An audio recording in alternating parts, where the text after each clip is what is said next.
If you are active on social media, it can be a great way to stay connected with friends, but it can be easy to form an unhealthy relationship with these apps as well. Licensed psychotherapist Nanette Riendeau is here to show you ways to shift your mindset. Thank you so much for being here. Thanks for having me. All right, so we have two boards, and I feel like this is going to be advice, and then I'm going to be tested, because that's usually how this goes. That's usually how it goes. So what do you have? It's a little bit less of a test and more of a just correspond. How to apply. Right. Okay. So this is a system that I came up with to help us be intentional about interrupting that habit, that addiction, if you will, on our phones and particularly social media. Okay. So it's 4 steps to do that. So step number 1 is disrupt the pattern. Okay.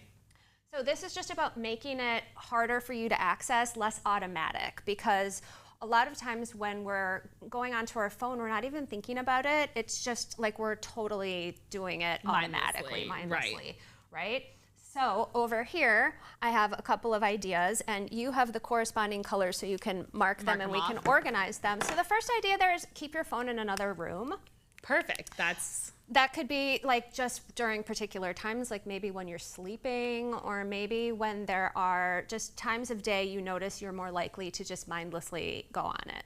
Just make it a little bit harder to access. And I feel like this is kind of, what do they call it, defaulting? Because I used to have a cup of coffee on my desk, and someone was like, well, if you put a cup of water there instead of a cup of coffee, you'll be more likely to disrupt the habit. Exactly, exactly. So the other idea here is move your social media apps to a specific folder. Oh, that's a good idea. So it's not right on your home page.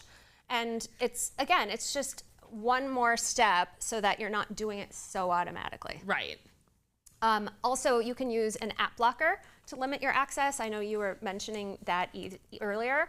And there are lots of different ones, and you can set it so that you don't have access to certain apps at certain times. Sure. Or you could just, take it off altogether. I think they have some of those for like gambling apps. Right. The second step is pause. Pause before acting.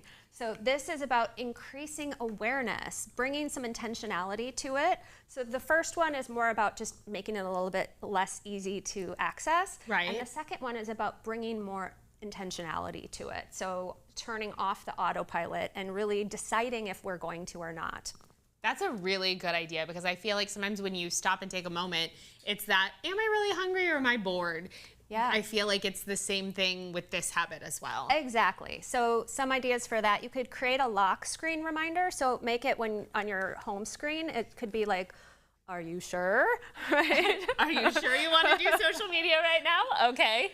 You could set a 5-minute timer when you feel that urge. That's and a then good idea. 5 minutes later, if you still want to, cool, but you might not want to. Or you might be distracted doing something else, because you can actually get a lot done in 5 minutes. You can get a lot done in 5 minutes. Another idea would be to practice some breathing or some grounding exercises, just to bring yourself back into the present moment. Yoga. Or yoga. All right. Step number 3 is we want to meet the underlying need. Figure out what's the need that's actually motivating this instinct. Sure. And then meet that need. So we want to notice and respond to the emotional drive.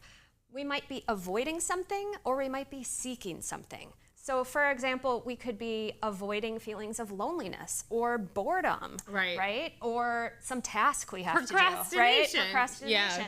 Or we could be seeking something, seeking some comfort or connection or distraction. Right. So, or a dopamine hit. Or a dopamine hit. So if we really figure out what that is, then we can meet that need. So yeah, name the task you're avoiding, if that's what it is, and then take one step. Like maybe your kitchen is a big mess and you don't want to think about it. And you're like, okay, I don't want to clean the kitchen. Okay, one step. I'm just going to unload the dishwasher. Perfect. You could reach out to a friend. Maybe if you realize, oh, I'm seeking connection, like I'm wanting to feel a sense of connection, call your friend. Yeah, or send the thing you were going to post to the friend and get an immediate, real, genuine response. A real human connection. Okay, so step number 4 is infuse more joy. We love this one. Yes. The better your life is outside of your phone, the less likely you're going to be to want to go into your phone. Right. So this is about building up your life so that you crave it less. The more joy and connection offline equals the less desire to scroll. So we've talked about these things a little bit before. We could create a joy menu. brainstorm a list of like 10 things that you really like. And then when you're taking that pause and thinking, okay, what's going on for myself? Refer to it. Be like, I'm going to do something else. I'm going to read that book. I'm going to read a book that I've been enjoying. Yes. You could join a hobby group. Oh, that's a great idea. There's so many things going on locally, and you can meet other people and do things in the real world instead of just looking at other people doing them. Doing things. That's a great one. Try something new offline. Just maybe there's something you haven't tried before. Just be brave, take an action, and you might find that it's fun and you feel better when you're done than you would if you were just mindlessly scrolling. Right. And I like this one too, because you could learn a new skill, you could learn a new language, you could do so many different things. So if you challenge yourself to try something new, I feel like that will inherently get you away from that and put this all exactly. together. If we think about how many hours we have spent just staring at our rectangles, right? What could we have done? What skills could we have developed in that time?